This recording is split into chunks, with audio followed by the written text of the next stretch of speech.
Hola, en este video vamos a entender qué son las obligaciones modales o sujetas a modalidad, sus características y clasificación. Comencemos por recordar que las obligaciones son un vínculo jurídico en virtud del cual una persona determinada debe realizar una prestación en provecho de otra. Ahora, para entender qué son las obligaciones sujetas a una modalidad, debemos aclarar que son aquellas que surgen de acuerdos previos incluidos en actos o contratos que modifican el cumplimiento inmediato de la obligación. Las obligaciones sujetas a una modalidad se diferencian de las obligaciones puras y simples en cuanto a que en estas segundas el vínculo existe, produce efectos y da cumplimiento desde el mismo momento en que ocurren los hechos o actos de donde emanan, mientras que en las segundas este cumplimiento inmediato se modifica o aplaza en el tiempo.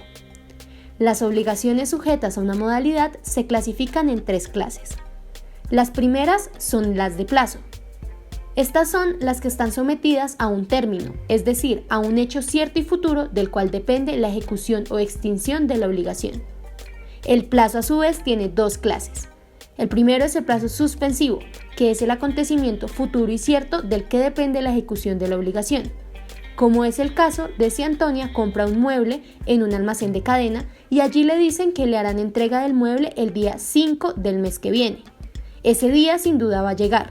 Por tanto, se convierte en un plazo suspensivo, puesto que nace la obligación, pero no hay exigencia aún.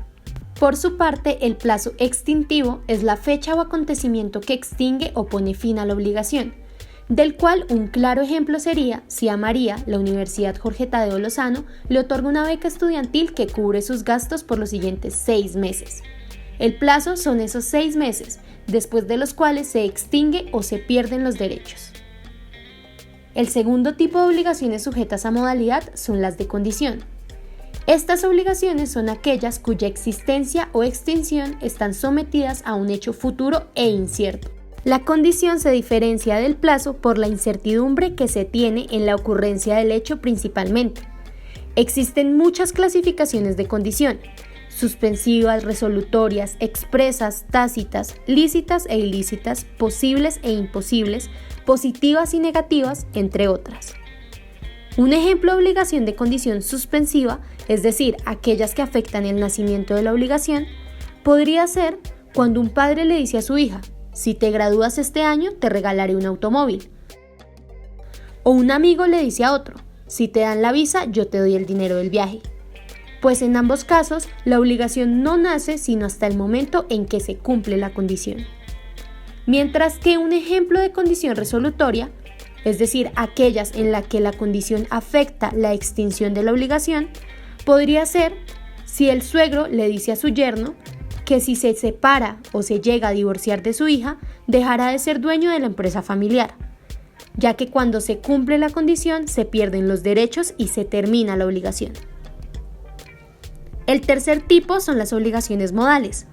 Estas se caracterizan por estar sometidas a una carga que se impone al deudor como una forma especial de cumplimiento.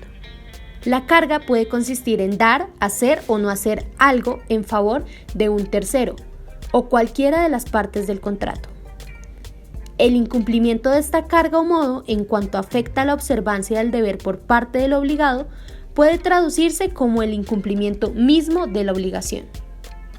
El modo puede ser confundido con la condición suspensiva, pero se diferencian en que la condición suspende pero no obliga, mientras que el modo obliga pero no suspende. Adicionalmente, el modo depende de una disposición principal, es decir, la obligación, puesto que es un acto de voluntad accesorio. Un ejemplo de modo es si Juan dice que me dona su casa, pero que debo dejarle una habitación para que viva hasta el día de su muerte.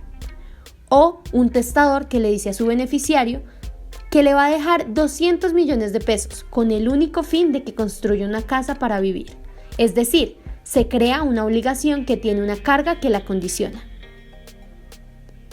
Como vemos, las obligaciones sujetas a modalidad son muy comunes en nuestras vidas cotidianas, así que siempre debemos diferenciar si son de plazo, condición o modo.